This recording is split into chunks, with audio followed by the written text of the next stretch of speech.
এখন আমরা বলছি যে অরূপদা বলেছেন যে কথাটা, সামনে দিন জোর লড়াই, যে আক্রমণ হচ্ছে আর কি, চার্টার্ড ফ্লাইটে চড়ে তো সেই আক্রমণের মোকাবিলা করা যাবে না, বরং চার্টার্ড ফ্লাইটের পয়সাটা কর্মীদের বেলের জন্য লাগালে, আমাদের ন্যাশনাল ওয়ার্কিং কমিটিতে এমন একাধিক সদস্য আছেন যারা বাড়ির সোনার গয়না বন্ধক দিয়ে বেলের জন্যে কর্মীদের বেল করাচ্ছেন।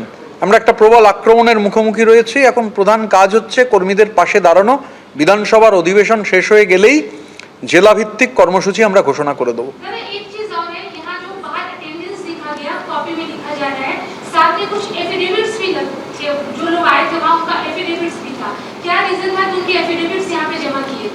देश का तो कानून है, देश में जो एपेक्स बॉडीज है, जो कॉन्स्टिट्यूशनल बॉडीज है, ये तो किसी का मर्जी का माफिक चलता नहीं है। तो जो कानून है, हम लोग लॉ अबाइडिंग सिटीजन्स है, तो जो कानून है, कानून का जो प्रावधान है, वो प्रावधान को स्ट्रिक्टली फॉलो करते हुए हम लोग आज का काम किए हैं।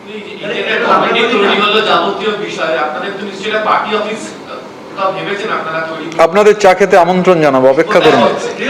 হবে তো বটেই, আপনাদের চা খেতে আমন্ত্রণ জানাবো।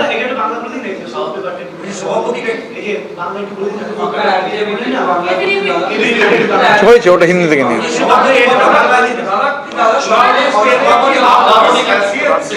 ये पूरा ममता बनर्जी और अभिषेक बनर्जी को हटा के ये कमेटी बनाया है। कुणाल घोष क्या इलेक्शन कमीशन है या विधानसभा का स्पीकर है या लोकसभा का स्पीकर है? वो लोग बताएंगे तो बोलेंगे। কেন chairperson, all India Trinamool Congress তার চেয়ারপারসন নির্বাচিত করেছে।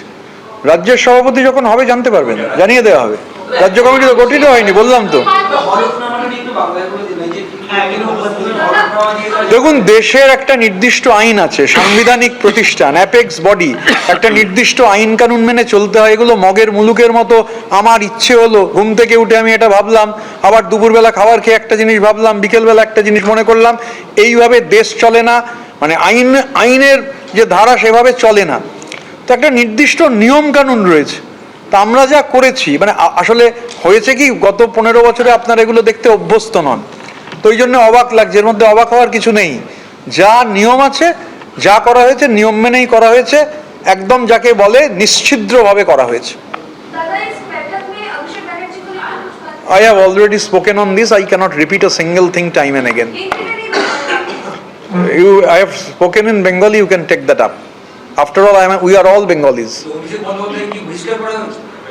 আমি আর ক্লান্ত, আমি আশাউল্লাহ তোমার প্রশ্নের উত্তর দিতে দিতে যা বলার বলে দিয়েছি। যাকে নিয়ে কোনো আলোচনাই হয়নি তাকে বহিষ্কারের কথা করতে আসবে।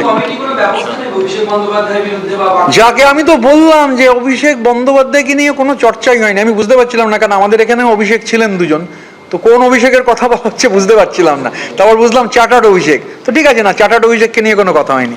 Thank you. এবিপি আনন্দ, এগিয়ে থাকে, এগিয়ে রাখে।